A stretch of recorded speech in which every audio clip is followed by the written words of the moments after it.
I never imagined that something as simple and routine as going to work every single day would slowly awaken feelings deep inside me that I thought had gone silent many years ago. But those quiet, repeated moments had a power of their own.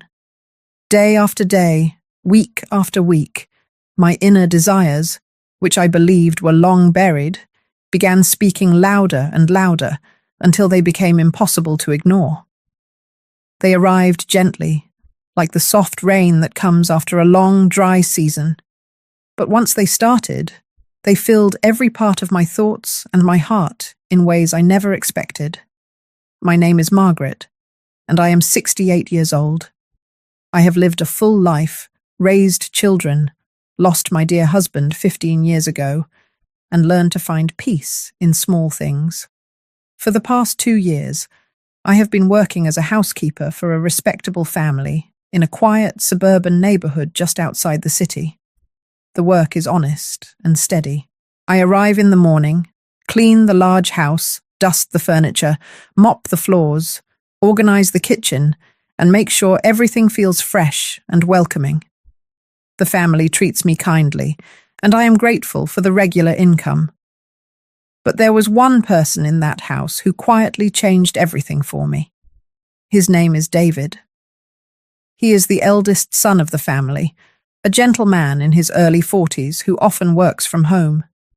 He has a calm presence, soft-spoken voice, kind eyes, and a way of smiling that reaches straight into your heart. At first, our interactions were completely professional. He would greet me politely with, "Good morning, Margaret," and I would reply with the same warmth and continue my duties. Then one ordinary Tuesday morning, while I was carefully dusting the tall bookshelves in the living room, our eyes met properly. I gave him a soft, genuine smile, the kind that comes naturally when you feel comfortable with someone. He looked up from his laptop and returned that smile with such tenderness that it stayed with me the entire day. From that moment, something subtle but powerful began to grow inside me. Every day after that, I found myself looking forward to going to work more than ever before. I would wake up earlier than usual, take extra time to brush my hair neatly, choose my clothes with more care, and walk to their house with a quiet excitement fluttering in my chest. I knew the age difference between us was significant, but the heart does not always follow such rules. Age is just a number when feelings start to bloom. I began creating small reasons to be in the rooms where he was working. If he was in the living room, I would spend more time arranging the cushions or watering the plants nearby. If he was in the kitchen having coffee, I would find some small task close by. Each time our eyes would meet, I would smile at him warmly, and he would always smile back. Those daily smiles became the highlight of my mornings.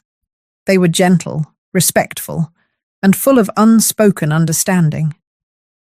Sometimes when I was cleaning the windows, I could feel his gaze on me. I would turn slowly, and our eyes would hold for a few beautiful seconds longer than necessary.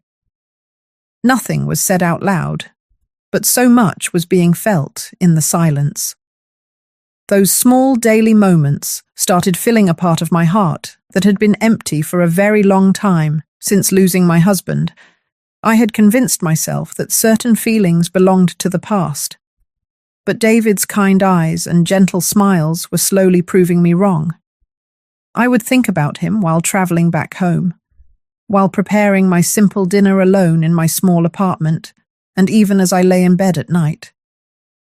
The way he looked at me made me feel seen again, appreciated, and somehow alive in a way I had almost forgotten. My desires, which I had kept quiet for so many years, began whispering to me more clearly. I wanted to be close to someone again.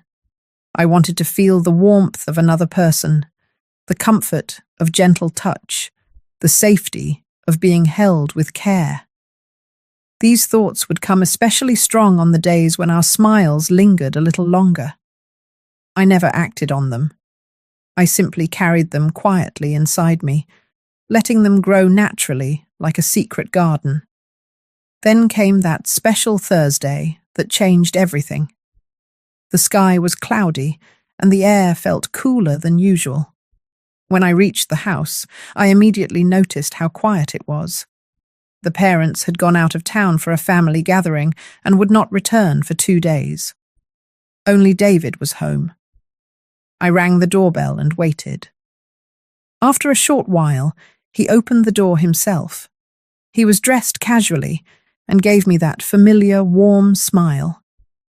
"Good morning, Margaret. It's just me here today. The house is all yours to clean." I nodded politely, trying to keep my voice steady even though my heart had already started beating faster. "I'll begin my work then." I started my usual routine, dusting the furniture, vacuuming the carpets, cleaning the kitchen counters, and tidying the living room. But the house felt completely different that day. The silence was deeper, more intimate. There was a kind of soft tension in the air that made every small sound feel important. Every time I moved from one room to another, I was aware of his presence. I kept glancing toward the study where he sat working. Several times our eyes met across the distance, and this time the smiles felt heavier, richer, carrying all the months of quiet build-up. After finishing the downstairs area, I went upstairs to dust the shelves near his study. He was sitting at his desk, but his eyes were following me. I turned toward him and gave him my softest, warmest smile. He stood up slowly and walked over to me.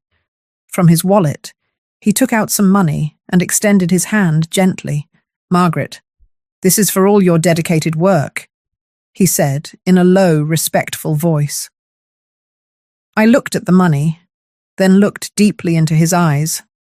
Something inside me refused to accept it today. This moment felt too special to be about payment. I slowly shook my head and whispered softly, "I don't want the money today, David." He paused, his eyes searching mine with surprise and understanding. The air between us became thick with anticipation. He stepped closer. His hand reached out and gently touched my arm. The warmth of his fingers sent a beautiful, long-forgotten shiver through my body. I did not pull away. Instead, I placed my own hand softly on his chest, feeling his heart beating strongly under my palm. We stood there together for a long, beautiful moment, simply looking into each other's eyes. His other hand moved slowly to my waist and rested there lightly, with complete respect. I could feel the gentle heat coming from his body. My breathing had become deeper and slower. I let my fingers trace lightly along his arm, moving up toward his shoulder. He drew me a little closer until our bodies were softly pressed together in a warm, comforting embrace. His hand began moving in slow, soothing circles on my back, while I rested my head gently against his shoulder, breathing in his comforting scent. His fingers brushed lightly against the side of my neck, then played tenderly with strands of my hair. I closed my eyes and allowed myself to completely surrender to the moment. His hand rested on the curve of my hip, holding me with such care and tenderness.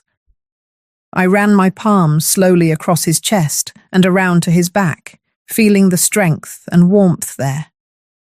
We swayed ever so slightly together in that quiet room, sharing a closeness that had been building silently for months through all those daily smiles and glances. After some time, we moved naturally to the comfortable couch in the living room. He sat down first and gently guided me to sit right beside him. Our thighs touched softly. His arm went around my shoulders, pulling me against his side with gentle care. I placed my hand on his thigh, feeling the warmth through the fabric. We stayed like that for a very long time, just holding each other. His fingers traced slow, comforting patterns on my waist, my hip, and along my arm. Every single touch was full of respect, longing, and deep tenderness. I let my hand move up to his neck, gently stroking the skin there while he held me even closer. The closeness felt healing and deeply emotional. We spoke very few words. We simply enjoyed being near one another, breathing together, letting all those accumulated feelings finally find expression through gentle touches and warm embraces. His hand would occasionally rest on the side of my thigh, stroking softly, while my fingers explored his arms and shoulders with the same loving care. I felt completely safe, cherished, and wanted in his arms. The intimacy was slow, respectful, and profoundly beautiful. That Thursday became the beginning of a new chapter for both of us. From that day forward, whenever the house was quiet and we had the chance, we would create these precious, private moments. We would sit together on the couch, hold each other for long periods, share meaningful eye contact, and exchange the kind of gentle touches that speak louder than any words. His hands on my waist, my back, my shoulders, my hips, always slow and full of care. My arms around his neck, my head resting on his chest, my fingers in his hair. These tender moments became the reason I woke up with a smile every morning. I fell deeply for him in the gentlest, most sincere way possible. Not because of any dramatic gestures, but because of the consistent daily kindness